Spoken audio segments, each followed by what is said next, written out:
Hi, this is Mark Pizzacalla and welcome to 3 Minutes with Mark. And what I want to talk to you about today is a recent ATO media release which has just been issued. And it's in relation to what you can claim as a tax deduction, what sort of income you need to bring to account.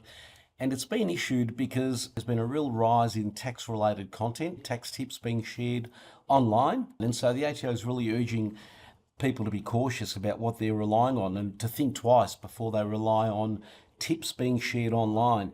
And remember, if something's too good to be true, it usually is. So, particularly with AI, finfluencers, online, making claims about what you can and can't claim, you need to be very, very careful, particularly with significant penalties where you've got non-deductible interest, ATO interest being charged, and also non-deductible penalties. So you need to be careful. But what the ATO is telling people to focus on at the moment is work-related expenses and omitted income. So remember, if you're going to claim an expense in your own name, there are three rules. The golden rules is what they call them. Make sure that the work-related expenses particularly relate to your earning of assessable income. Make sure that the money that you spend is on yourself and it's not being reimbursed to you by your employer. And thirdly, make sure that you can support your claim with invoices and receipts.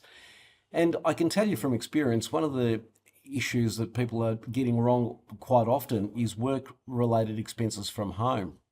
Now remember, as an example, working from home expenses, you can claim under two methods. The actual cost method, where you need to actually be able to demonstrate with records all of the expenses that you're claiming, or the fixed rate method, whereby the tax office allows you to claim 70 cents for every hour worked from home. And if you are going to claim the 70-cent method, well, you need to make sure that you write down every day the hours that you work. So you can't do an estimate anymore. So for those people that are doing estimates, that'll just be knocked out upon an ATO audit. So you need to be able to physically demonstrate on a daily basis what the hours were worked on that particular day. When it comes to assessable income, you just need to make sure that income that you're earning is brought to account and that there is no omitted income. And remember, with tax transparency and data matching methodologies, it's very hard for people to just omit income from their returns. Now, some work-related expenses are going to make sense and some aren't. There are some quirky expenses. If you're a flight attendant, you're able to claim specific footwear, for example. If you're a guard or security worker, you can claim guard dog expenses. If you're a fitness or sporting industry employee, you might be able to claim sunscreen and hats.